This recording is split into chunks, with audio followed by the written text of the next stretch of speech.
and we're talking about Sid and Nancy, directed by Alex Cox from 1986. Little synopsis here. The movie opens up in October 1978 at the Chelsea Hotel, with a visibly distraught Sid Vicious, played by Gary Oldman, staring off into the distance with his girlfriend, Nancy Spungen, played by Chloe Webb, dead from a stab wound. Sid's hands covered in blood. He's hauled in by the police for questioning because this is a rather weird, bleak scene involving a musician involved with one of the world's most famous punk bands. So the rest of the movie is told in flashback to a year prior, as Sid and bandmate Johnny Rotten hooligan it up in the streets of London. They go to hang out with their dominatrix, heroin addict friend Linda, and that is where Sid meets Nancy.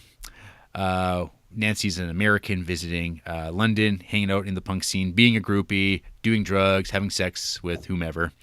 We get the flavor of what a Sex Pistols show would be like in the period, and I have no doubts as to the accuracy of it here, as it seems kind of unpleasant and nasty, but it seems to be pretty okay with the people that are in it. So power to those punks.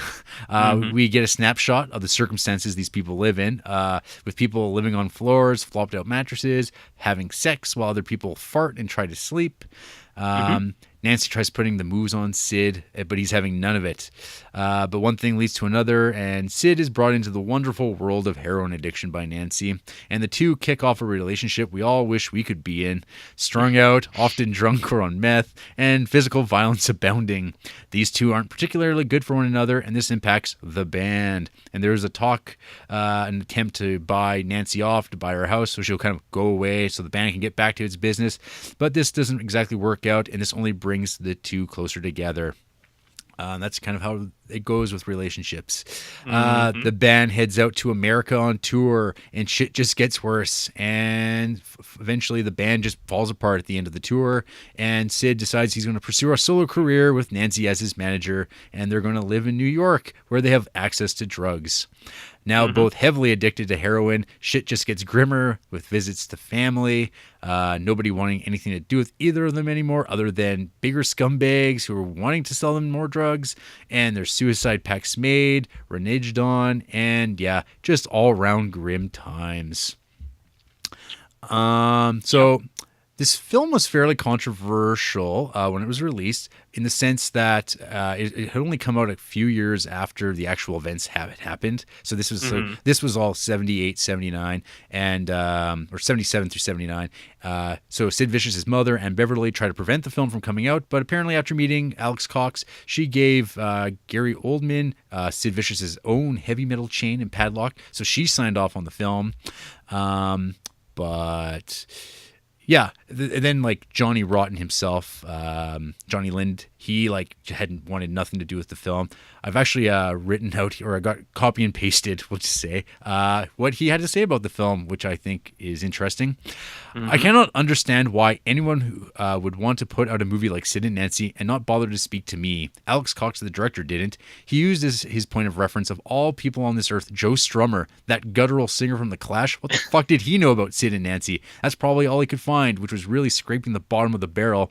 The only time Alex Cox made any approach toward me was when he sent the chap who was playing me over to New York, where I was. This actor told me he wanted to talk about the script. During the 2 days he was there, he told me that the film had already been completed. The whole thing was a sham. It was a ploy to get my name used in connection with the film in order to support it. To me, this movie is the lowest form of life. I honestly believe that it celebrates heroin addiction. It definitely glorifies it at the end when that stupid taxi drives off into the sky. That's such nonsense. The squalid New York hotel scenes were fine, except they need to be even more squalid. All the scenes in London with the pistols were nonsense. None bore any sense of reality. The chap who played Sid, Gary Oldman, I thought was quite good, but even he only played the stage persona as opposed to the real person. I don't consider that Gary Oldman's fault, because he's a bloody good actor. If only he had the opportunity to speak to someone who knew the man. I don't think they ever had the intent to research properly in order to make a seriously accurate movie. It was all just for money, wasn't it? To humiliate somebody's life like that, and very successfully, was very annoying to me. The final irony is that I still get asked questions about it. I have to explain that it's all wrong. It was all someone else's fucking fantasy. Some Oxford graduate who missed the punk rock era. The bastard. When I got back to London, they invited me to a screening, so I went to it to see it, and it was utterly appalled. I told Alex Cox, which was the first time I had met him, that he should be shot, and he was quite lucky I didn't shoot him. I still hold him in the lowest light. Will the real Sid please stand up? As for how I was portrayed, well, there's no offense in that. It was so often ridiculous. It was absurd. Champagne and baked beans for breakfast? Sorry, I don't drink champagne. He didn't even speak like me. He had a Scouse accent. Worse, there's a slur implied in the movie that I was jealous of Nancy, which I find particularly loathsome. There is that implication that I feel I was definitely put there. I guess that's Alex Cox showing his middle-class twittery. It's all too glib. It's all too easy. One thing I'll mention, though, is I guess like the actual art director, assistant director, and kind of art director on this film was actually a part of the pistol scene. So I can't remember, it's Nancy something, but so she was there, and so she probably was collaborating a little bit as far as like the look and stuff like that. But I mean, probably the inner workings. I mean, I think even Alex Cox says that he totally gets why like Lyndon hates this movie, because why? Yeah, of course he's going to hate it. So that makes total sense. So as far as the movie goes, RJ, what did you think of Sid and Nancy? Well, with that terrific lead in to just giving me a nice platter here. Hey, Jarrett, you know what stinks? What? Sid and Nancy. This movie stinks. Oh man.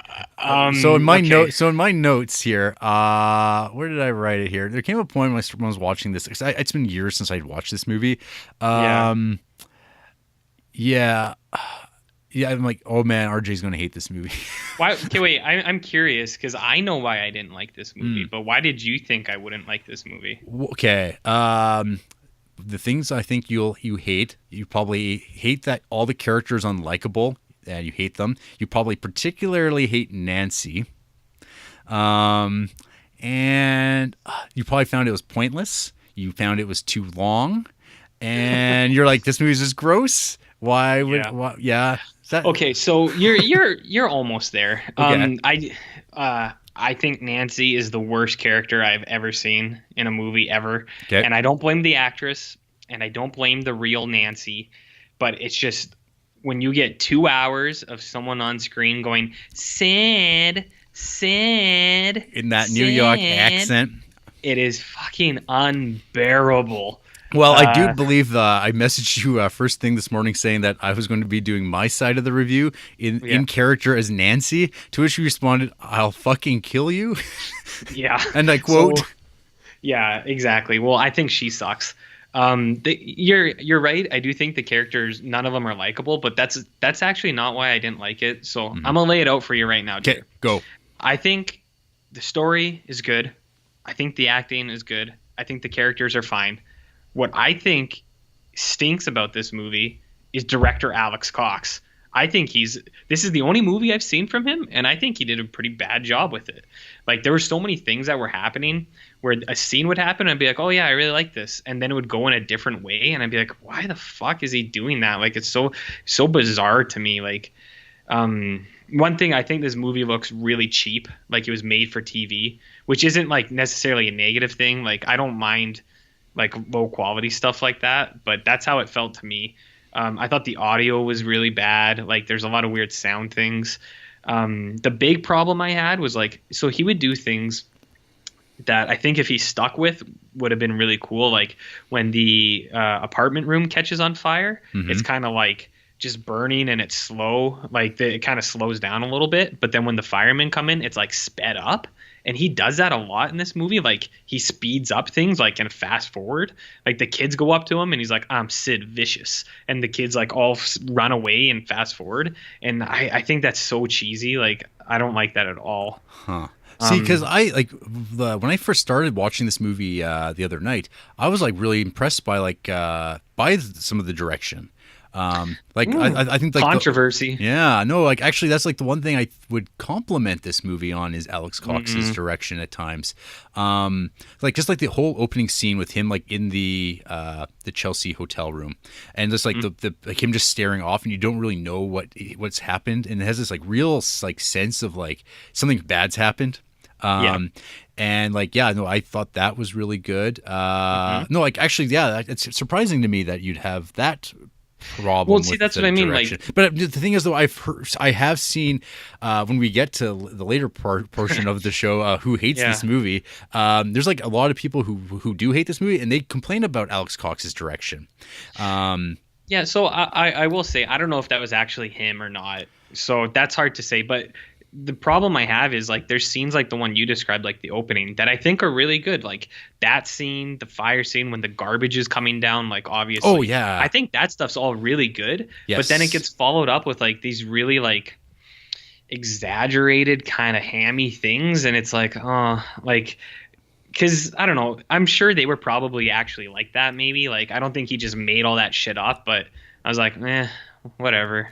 So I'll say I think this movie is all right. I just don't really. There was a lot of stuff I didn't like in it, and I'll blame the director because I don't know who else to blame for it. Because I don't think it was Gary Oldman's fault. Like I thought he was good. Well, so actually, would you like to know what Commissioner Gordon thinks about his role? Sure. Yeah, lay it on me. So, Lee Harvey Oswald, he said that he's like probably the most consistently praised thing about this movie. Like everything you read, even people who hate this movie talk about how good Gary Oldman is, which is funny considering he actually turned the role down twice before accepting it after the urging of his agent and the salary, I guess. It's like, well, right.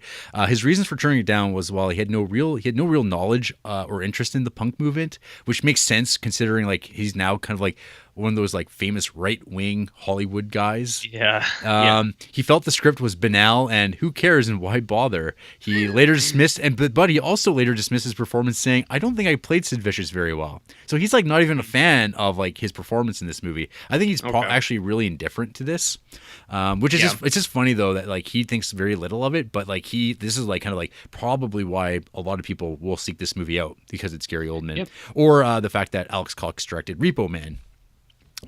Yeah, exactly. Like I haven't seen Repo Man, but I hear good things. This is the only movie I've seen by Alex Cox. Well, so yeah, I mean, like this is my whole basis for him. Okay, so yeah, I would say that like it's kind of fun. I guess because we're watching in the order that we're in. I thought maybe you had watched Repo Man already because it's got aliens and but also like I think the weird like stylistic stuff you're kind of like having issue with. It would make sense if you've seen Repo Man because that's like Repo Man's got a lot of that in it. Oh no! But it makes more sense there because it's not a biopic about real people and not set in like heroin dens and just filthy fucking degenerates like just sloughing off their life. No, okay, like, but no, like, that's interesting. No, it's totally interesting though because I would say that like there's like moments in this movie that are just like breathtakingly like beautiful or like really good. Like one of the first ones is like when they're in the phone booth and she's called home to tell her mom that they got married and send money. Like because we know what her end game is, and then like when she like isn't getting her way and she just starts freaking out and we get the flip and just losing it. Like that scene is so brutal to watch. Like it's tough. Like I thought that scene was just so well done. I'd say that like as far as like Nancy's like the Chloe Webb performance, one of the things that like I couldn't help but look at, it was just like how horrible she looks. Like her makeup, it's like she looks like she's 50 years old, and I'm like, what the hell? And like I don't know, it seems so weird. Like, but then I started looking it up, and I'm like, oh, like when Nancy was killed, like she was 20 years old. Chloe Webb, the actress, she was 30 when she was playing this role.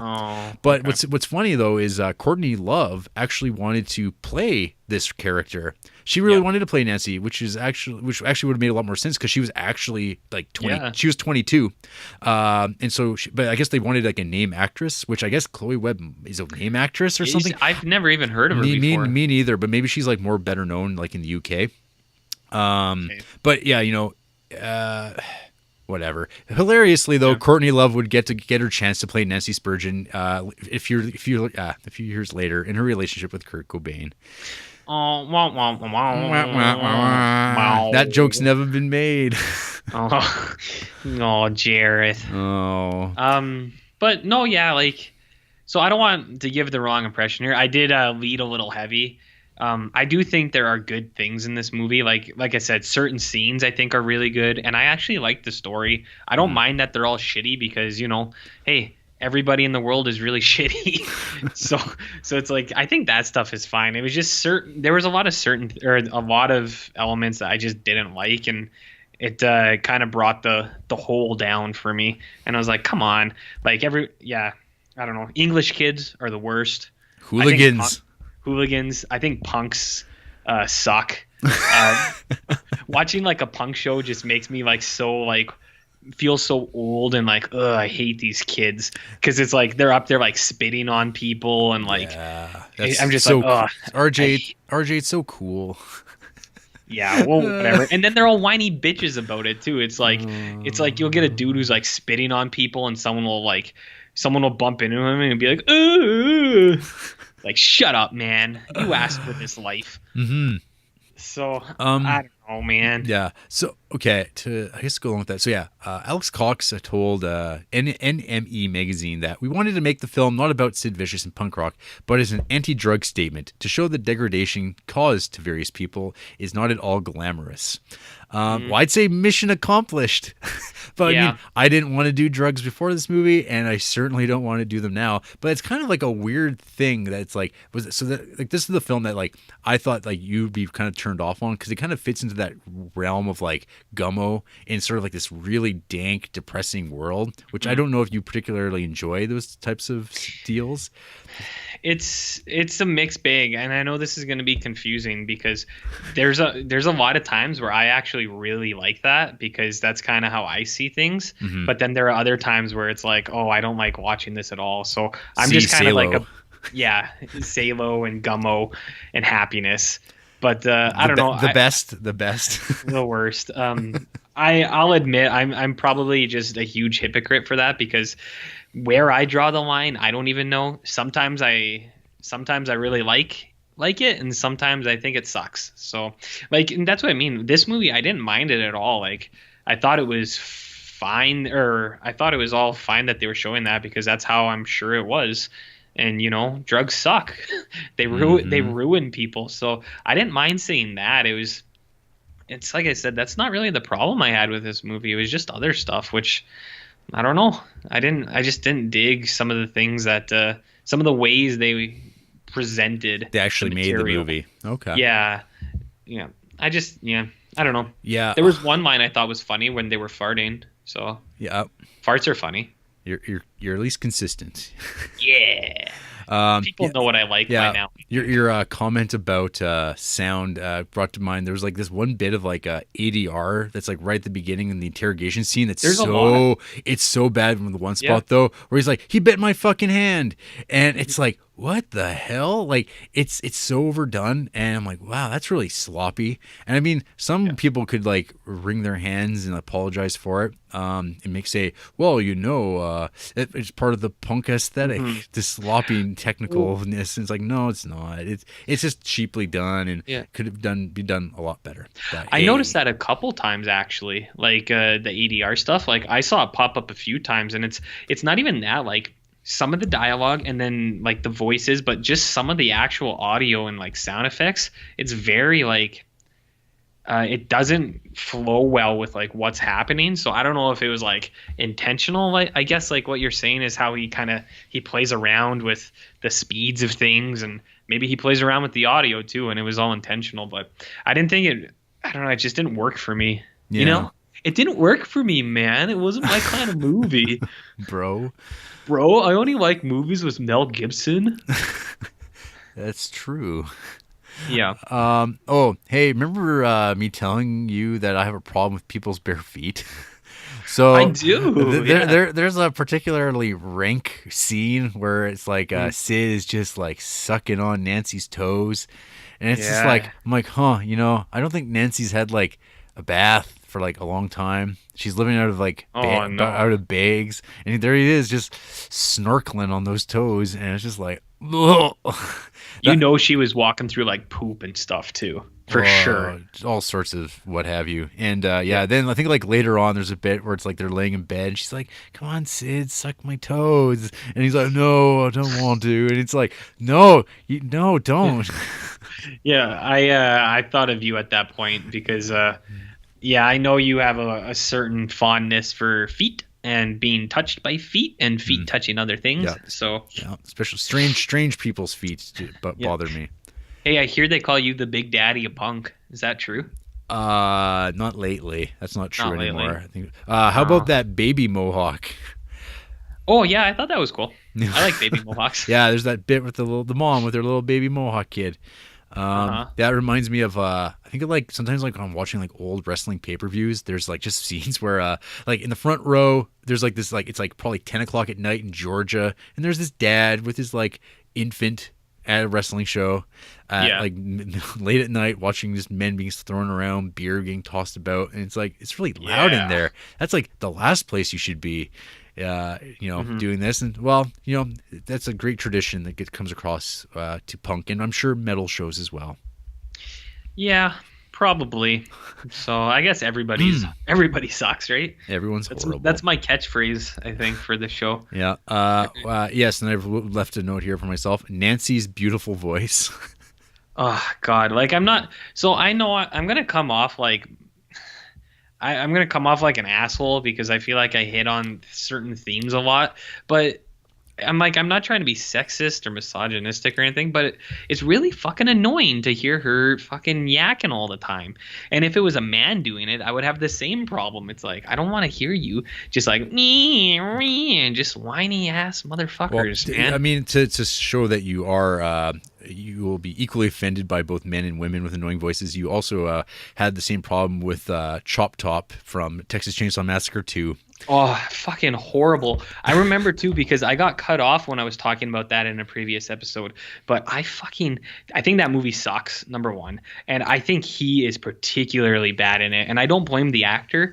Because there is definitely a Tobe Hooper thing where he was trying to make that movie as like hammy and annoying as possible. But like I swear to God, I had to watch that movie on fucking mute because like the entire 80% of it was him in the background, chopped up, being like, or the old guy like droning. Yeah, the old guy was like droning on. He was like, "Oh, ribs, baked beans." So that movie sucks too. So I just hate really whiny fucking people. It drives me crazy because, okay, I get it where it's like, a lot of people own a house. They can watch a movie at like a normal volume. I live with two other people, my girlfriend and a roommate. And, we have neighbors and stuff like that. So when I'm watching a movie and it's just the loudest, most obnoxious, like screeching, I turn the volume down because I feel bad. And also because I don't want to listen to it either. So Texas Chainsaw Massacre 2, watch with mute on. Just put on a nice like Beethoven symphony in the background. And Sid and Nancy, just have the remote ready for like 30% of the movie. You're basically going to want to mute. Fair enough. That's how I feel about that. Yeah, no, that for me, like it is like in that it's almost borders on bad acting though too. Like I really with her, I really don't know where that line is. Like I'm like, it's like how close is it? I mean, I haven't watched like a lot of these. Like, there's like the Filth and the Fury documentary. There's like the Great Rock and Roll Swindle, kind of not fake half film thing that the Sex Pistols did. Yeah. So I'm not really familiar with like her in reality to know like how much of like that like weird like New York accent she actually has. So I'm not sure how accurate that is, but yeah, it's like definitely like, like it's cringy. Like it's supposed to. Like, I think it's supposed to be, but it does kind of border onto like bad territory. Annoying. Or just like bad performance. Like it's but it's hard for me to tell. Like that's what I mean too. Like when I was watching this, I was like, well, I'm sure this is how the actual people really were. And you know what? I wouldn't have liked them either if I met them in real life. I would have been like, these people are annoying as shit. Like, all right, Sid Vicious, go get a fucking job and take a shower, you bum. Mm-hmm. I guess we haven't really talked about the Sex Pistols as an actual band. Are you a fan of their music? Have you? No. No. Have you really listened to them? Or like, so you're not a fan in the sense you don't like them, or you just don't know them at all? No. The only experience I have to them is Guitar Hero 3. Anarchy in the UK was on that. Yeah. But it's not like I'm gonna toot my own horn here. Like, I think I'm pretty good with the music world. I'm pretty open to a lot of things. I like a lot of different genres and types, and I know a few bands, and I know about the Sex Pistols. I've never really listened to them. Okay, interesting. So have you listened to the Clash? Just a little bit, Like but just like kind of their um, singles and stuff, and like probably. is it are either of them anything like Pixies or Echo and the Bunnymen or like those types of bands? Because I No, listen to those guys. they're like probably they're definitely probably an influence in some Yeah, more regard, because they were like that UK like 70s punk scene, and then that kind of yeah, like led into a bunch of other stuff. But like so yeah, I mean like Sex Pistols only ever had one album, which is like, they had some singles and like stuff like that. But yeah, they had their Nevermind the Bollocks, Here's the Sex Pistols. That's like mhm, the iconic like pink and green cover in yeah. black text or whatever. And yeah, so I mean, like I remember that was like one of those CDs you could buy for like $8, like super cheap. And I remember like like wanting to learn about punk music. My friend Yeah. Corey, he was like really quite into like the British punk stuff, so I kind of would borrow his stuff and rip them and whatnot. Hmm. But yeah, I remember like basically my one Sex Pistol story that I can think of is I remember at the comic book store that I work at way back when I was like 16 or 17 years old. I actually put this CD into the CD player at the store. Oh no. And I was just thinking, like, yeah, I mean, they're pretty good. And I remember one guy came to the store. He was like, "Wow, awesome, Sex Pistols, that's great."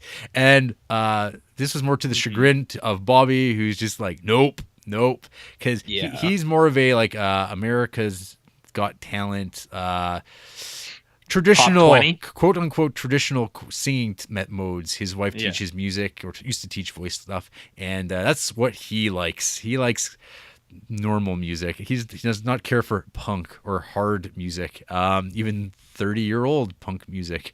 Yeah. And so I remember being arguing with him. He's like, "This is my store," which is true. Hmm. But I remember like, "What? You don't? What's wrong with the Sex Pistols?" I just couldn't get it around my mind that people wouldn't like that. It seemed like people did, but I guess you're the punk. I am a yes. I'm the You're boy. you're no good punk, Jarrett. I'm like the new punks that like don't get tattoos and stuff and don't drink and do drugs or anything. That's like a The rare. nerds. Yeah, well, the nerds are the new punks. Whatever, man. Man. Whatever, man. I got a skull and crossbones tattoo. I'm hip. I'm with it. Yeah. No, I Um don't. I was gonna say yeah. I think I just don't really listen to punk music.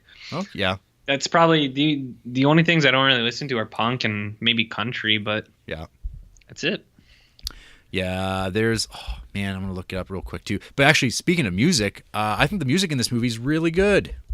Yeah, yeah, I thought the music was good. Oh, you know what scene I actually liked a lot was the scene at the end with the kids and the boombox, and Oh, the song was playing and he was like dancing yeah. and jiving. I thought that was all really cool. I thought the song was wicked, and I liked seeing him dance with kids. So that was Yeah, fun. yeah, that last song that plays to that Taxi to Heaven by Yeah. Pray for Rain. Yeah, that's the music that starts the DVD.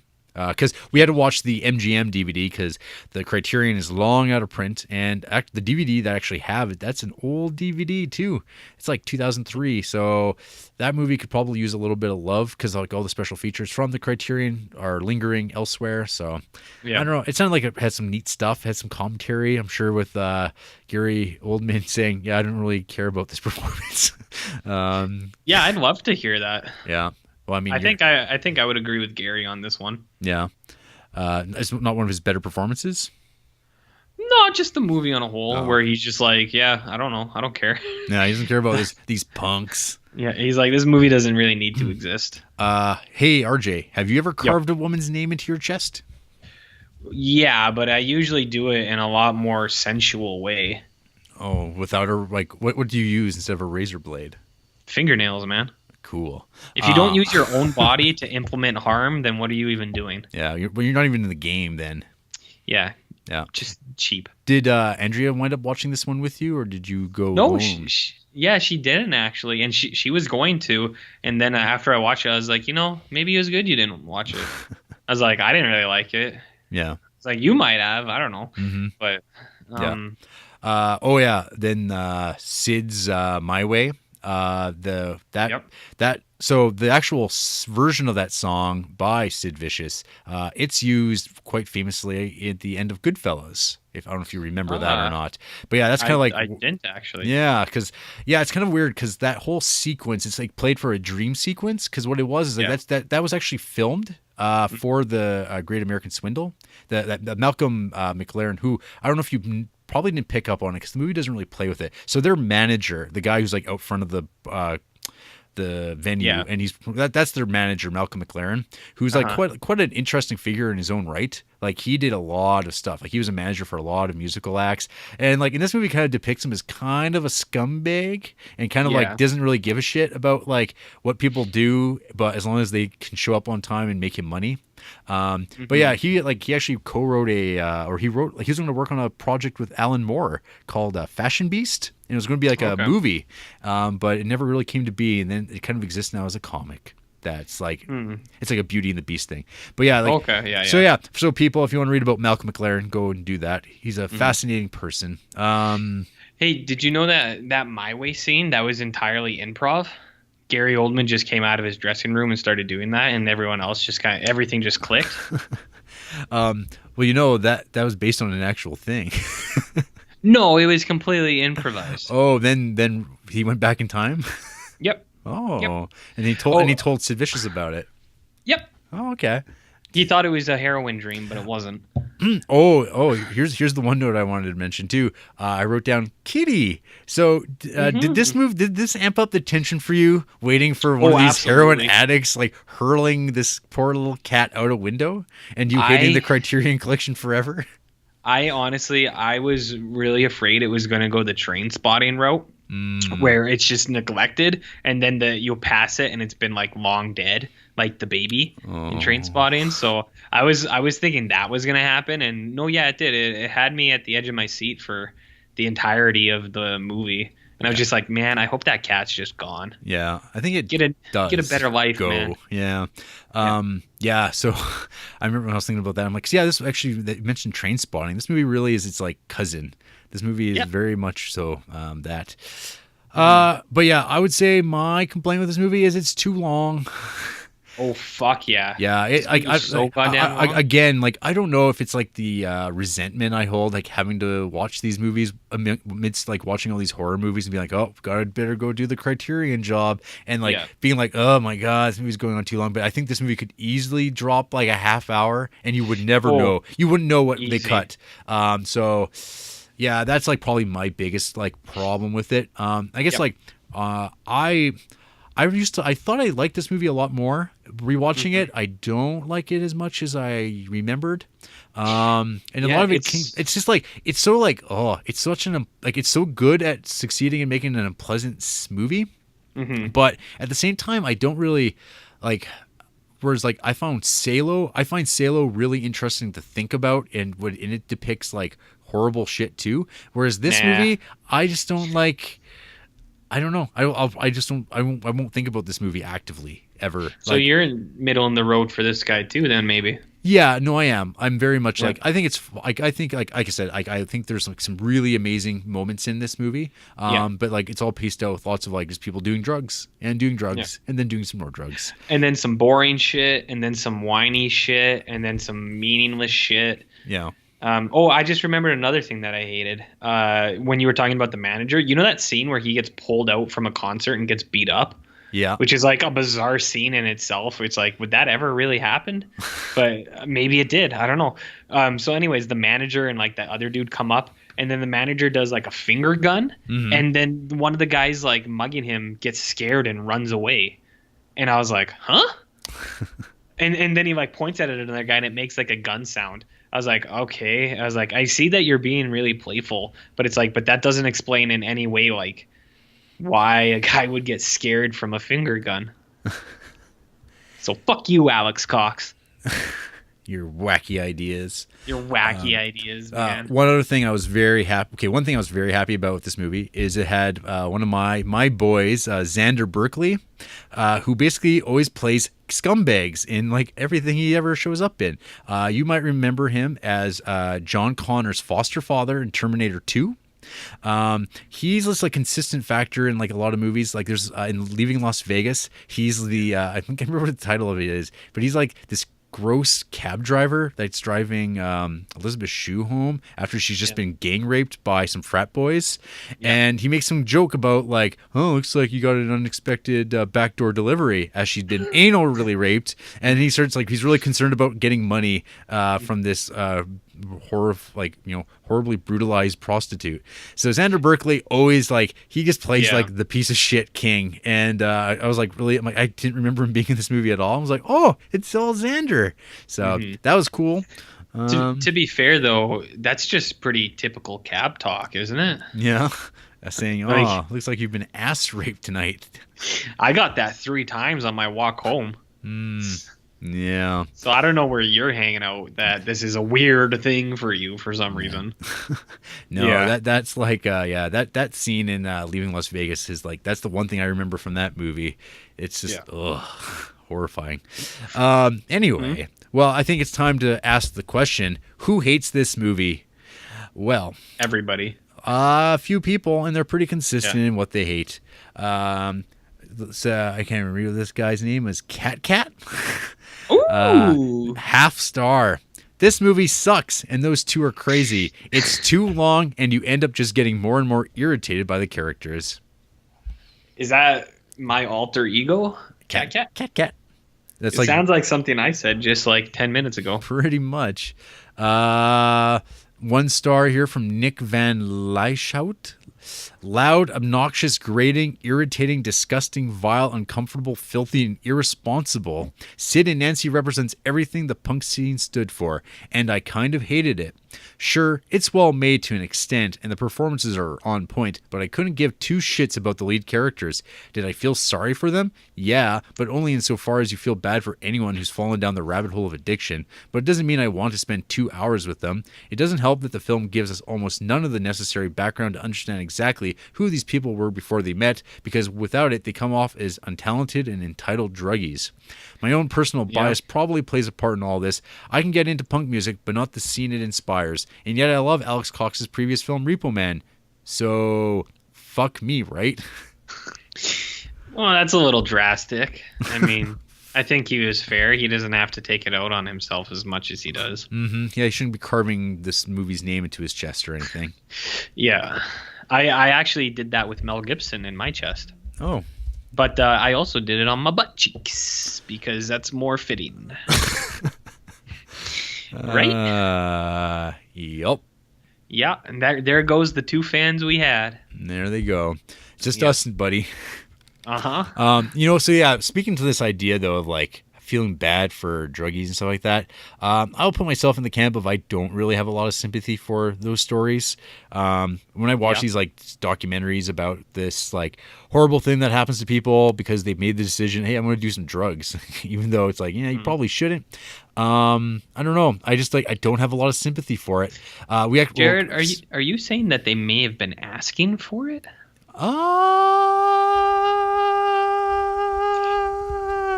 I don't know.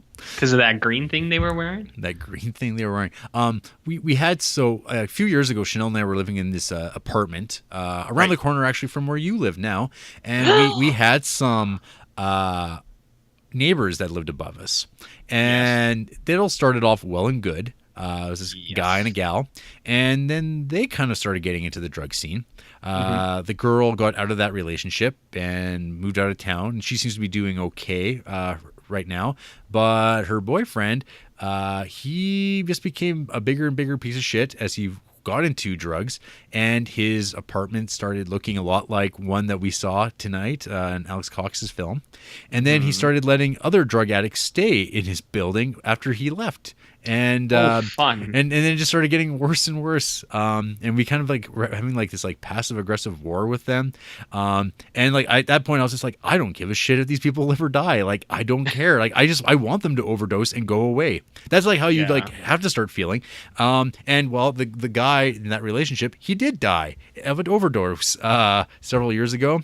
And good for him. And I don't know. At this point, now I don't care. Now it's kind of like, well, that's too bad, because it seems like people still like talk about how they miss him and stuff like that. But at the same time, I'm like, yeah, but I mean, this is kind of like came upon himself to a certain degree. But I don't know. Maybe I'm insensitive and I just don't get it. I'm sure if we actually had a drug counselor listening to our show, they would tell me why I'm wrong and part of the problem. But I'd like to take a moment here to provide my disclaimer that all opinions in this podcast are the individuals and not the others. So I'm just going to distance myself from your thoughts once again. That's fine by me. Yep. Hey, man, I'm being bold. Throwing it out there. Yeah. Hot take, Jarrett. Hot take, Duncan. That's right. Yeah. Yeah. No, God. Speaking of drugs, too, there's this, like, working at the comic store last night, there was this, like, kid who came in who probably was, like, early 20s, and you can just spot, like, these, like, crack addicts and fentanyl you just kids. Smell it on them. Well, you can smell that they haven't bathed because they smell like shit, and they come in all smiles. They're like the friendliest people because they want to be nice to everybody till they get something that they want from you. And he wanted to sell like a pile of like Magic the Gathering cards to us, and they're all just like beat up, smelly cards. And he's like, "These are really valuable, and I gotta get some money for them." And it's like, well, I know why he needs that $10 for, but we're not giving it to him because this is junk. Yeah, but if he said they were valuable, you take him at his word, Jared. Yeah. If you can't take a person for their word, what kind of community do we live in? I don't know, but I don't know. It's just bummed me out, man. Drugs suck. This movie, I don't know. It doesn't quite suck, but I don't know. Drugs are horrible, and I don't know. It's kind of weird that this whole Sid and Nancy movie kind of is it's like an anti-drug movie, but I don't know. It's not really. I don't know. Is it successful? No, I don't know. I think something like Requiem for a Dream is the ultimate anti-drug movie, but yeah, I'd rewatch that one any day of the week. Yeah, not this puppy. Requiem for a Dream. That movie really depressed the shit out of me when I watched it right out of high school. Well, rightfully so. That movie, yeah, but now I think it's kind of funny. Requiem? I'm a monster, RJ. Jesus, you are a monster. I say it a lot as a joke, but every now and then you get a little shimmer comes through where it's just like, yeah, you are pretty bad. You're this country's greatest monster. You're worse than Hitler. Oh, come on now. Why? That's a Simpsons joke, folks. Don't get into a nutshell here. Mm-hmm. Flavor country and stuff. Flavor. You know, people out there will know what I'm talking about, and if you don't, then whatever. You should watch more old Simpsons. That's all. There you go. Well, I think that's that for Sid and Nancy. Goodbye, you two dead junkies. I don't miss them, and maybe they deserved it. Oh, do you actually know what happened to Sid Vicious after he might have killed Nancy with a stab wound? No. Basically, I saw that he overdosed, but they didn't have a time frame. So was that like years later? Well, he got out. He got out on bail, and before trial, he overdosed intentionally, I guess, and he's dead. And that's why. All right. Well, that's the end of that story. Well, see you in hell. Yeah, he took that taxi to heaven. Oh, man. Oh, what great music, though. Anyways, after the break, we're going to hawk some shit at you.